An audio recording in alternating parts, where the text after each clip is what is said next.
form the light and create darkness. I make peace and create evil. I, the Lord, do all these things.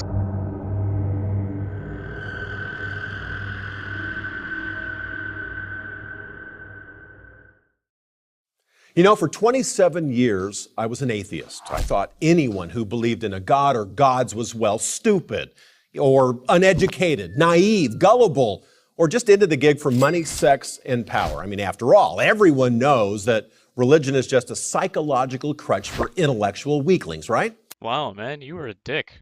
So, what changed my mind? Well, look, I tell the whole story in my book, Shattered, but for our purposes here on Prager University, I was simply challenged by my Christian teammates on the Cincinnati Reds to read some religious books, critique them, and then share with the guys where the authors were wrong and why atheism is the only real and true outlook for anyone not deceived by fantasy, fiction, or mythology. The first half of that actually sounds really easy. The Quran, Torah, Bible, and other similar holy books can pretty much all be defeated by a high school level education, at least in the perspective of America. Now, the second part of that, proving atheism, is impossible. So that's where you made your mistake. Congratulations, I solved your problem. We're done. I mean, for someone who wants to base their beliefs and values upon evidence and argument, not emotion and tradition. Now look, simply put, I set out to disprove theism, which I didn't think would take very long. So, not only did you set out to do the impossible to begin with, but you accept the fact that you were trying to disprove an unfalsifiable claim. I appreciate the position this decision has put you in. But I ran into some difficulties along the way. Difficulties like Aristotle, Augustine, Aquinas. I mean, in simple terms, I was confronted with the awareness that there are really 4 big bangs that have to be accounted for, not just one. You mean there are 4 universes? I had never really even considered that before. I mean, we're all familiar with the first Big Bang, right? It's usually the answer given to the question, why is there something rather than nothing? It's the idea that there was nothing, it popped, and boom, there's something. I mean, that time, matter, and space all came into existence in some great cosmological flash about 16 billion years ago. There was no gradual development, no transitional forms, just a binary flip, a metaphysical, now you don't see it, and now you do. Have you ever considered that we don't need to know exactly why something happened to know that it wasn't something else? Now, of course, we can't say that the ultimate cause of something wasn't God, because, I mean, you can shove him back behind any point, and it's not like we're going to be able to follow it back before anything existed. But I have a theory, and this is equally as substantiated as yours. All right. There's a point of infinite mass, somewhere in the infinite space of the universe. Such a thing would experience time infinitely, making it eternal. On top of that, it would experience infinite time, which would make quantum tunneling send essentially infinite of its infinite mass into space. Since space would be infinite at that point, boom, matter is conjured somewhere else. It can have any amount of stuff. It can have any amount of formation after it. And because it happened an infinite number of times, every single possible combination has to exist, including the combination where we happen to have this exact video debate. Done. Fine, I want to follow the evidence wherever it leads. However, astrophysicists tell us that this first Big Bang yielded only a handful of fundamental elements, and that it would take billions and billions of years for the nuclear furnaces of trillions of stars to yield the 118 elements in the periodic table. They wouldn't even be able to do that. What few elements on the higher echelon of the periodic table could actually be produced by the supernovae of stars would disappear essentially instantly.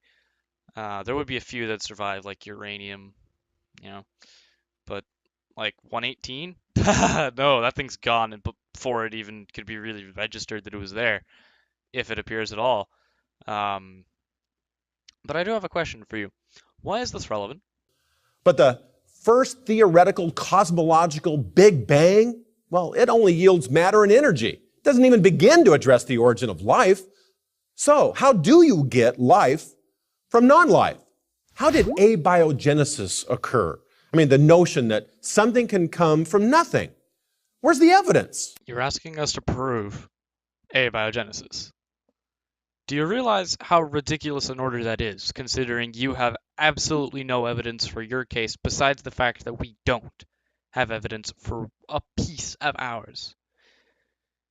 You're asking us to prove something that would happen in the past that wouldn't be able to leave fossils, that wouldn't leave energy traces, that wouldn't leave radiation floating around space, or any other nonsense that we could actually check.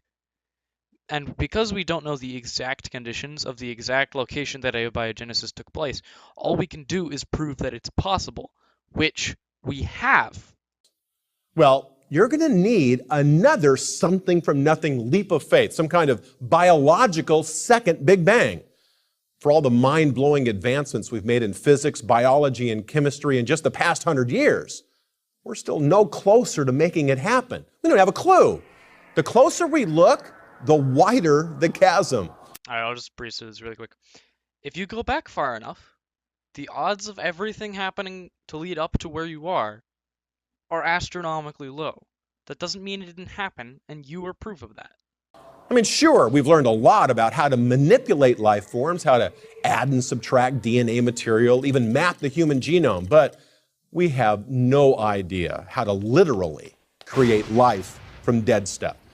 Now look, at this point, we still only have physics, chemistry, and some basic biology, or matter, energy, and simple life, if you will, but we still don't have a way to account for the great diversity of life forms. I mean, the huge differences between bacteria, plants, and animals. Nor do we have a way to account for the differences between man and animal. We still don't have an anthropology at this point. Evolution single-handedly explains all of those things. So we're going to need a kind of anthropological third Big Bang to account for all this, which of course is what Darwin was after in his Descent of Man thesis. Now look, Darwin answered a lot of questions, but he could never answer the core question. How did evolution begin? Evolution is a feature of probability. If you have features that make it easier for you to survive, then you survive and breed more. If you have features that are worse, you survive and breed less. So the features that are good propagate the species a little better, and over time, those become the more common features. That doesn't necessarily have a beginning. Abiogenesis is essentially the beginning of evolution, but evolution is a phenomena, it's not a process. But hey, we're still not done describing the world that is all around us. A final Big Bang is going to be required to explain how a mechanistic animal brain can become a self-reflective human mind. For the sake of the video, I won't be going full in depth to answer this question, but I will be posting another video about the most likely explanation for why we evolved to have large brains, which happen to be self-reflective. Even the lowest life forms have brains and central nervous systems. I mean, how does something like that become the mind of a Michelangelo, a Shakespeare, a Beethoven? Come on, animals don't do art and they don't appreciate beauty. But the problem is even more basic than that. How do you account for free will and introspection, let alone man's pressing existential drive to ask why? I don't see how any of that matters. First of all, I don't even believe in free will. The ability to admire art could have been a social construct. It could have been any number of other things. It could be an accident. Our own introspection is likely just based on our curiosity, which evolved because wondering what noises are actually helped us in the wild, even though it often made us go towards them. It helped us find new food. It helped us search new areas and find cool things. It helped us invent stuff like that. And none of the other stuff you mentioned is even actually a problem. Well, we're going to need some kind of psychological fourth Big Bang to account for man's moral and aesthetic sense. I mean, his search for meaning, significance, and purpose. and of course his appreciation for the true, the good, and the beautiful. Well, you apparently don't have any, at least for the truth. I don't know about the good, because PragerU certainly isn't that either. And I'll admit, it does have quite the scenic campus, so fine, it's beautiful. But none of that's relevant, because our quest for good is entirely subjective. Our quest for beauty itself is entirely subjective, and the reason we go for it is things that we decide are beautiful in objects are more aesthetically pleasing and provide happiness, and things that are beautiful in terms of humans are generally better mates. Done. And again, you must understand these problems require bangs. I mean, sudden binary pops into existence, since there's no evidence for any gradual development in any of these. So I, like you, have a choice. Before he lists his choices, I'd like to point out that there is evidence that the anthropological Big Bang and the psychological Big Bang, as he puts it, were gradual processes. That man evolved from apes gradually, and that the higher brain functions and things that like that all developed over time, over hundreds of thousands and millions of years. Abiogenesis and the cosmological Big Bang are the only parts of his argument that even slightly make sense, and we explained the cosmological Big Bang almost perfectly. We don't know what came before, but that question might actually be irrelevant. It's either faith in these four big bangs of somethings from nothings to account for what we see all around us, or faith in some kind of creator God behind it all. So, next time someone asks you, hey, what about the Big Bang? Make sure you ask them, which one?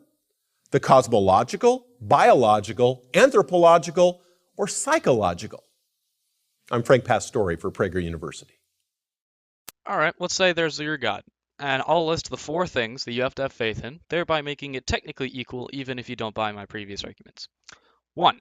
You have to have faith that such a God would be able to exist, that an entity without a body, without space, without time could even be. 2nd, you have to believe that the being would create flawed beings, create flawed universes that would self-destruct at some point, because this universe is going to end in one of four ways, which are listed in a Kuzgesagt video I will link in the description. 3rd, you have to believe that such a being would bother creating anything at all. Why would a being that knows everything, and therefore has experienced everything, bother creating anything? It wouldn't get entertainment out of it, and it doesn't need anything because it's omniscient, and omnipotent, and everywhere. And 4th, you have to believe that we would have any evidence of this being ever, for any reason, which it would be able to hide flawlessly. And if it was going to reveal itself, which, Christianity and other things choose to believe it does, then you instead have to believe that it would do it poorly, as an omnipotent and omniscient being.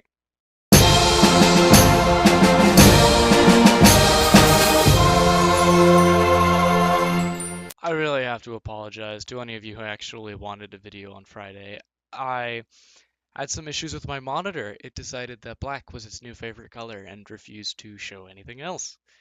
And I wasn't going to be able to replace it until today, which I have. Fortunately, I hope the pair of videos coming out today will, help to ease your grief. But for any of you that don't care, okay, goodbye.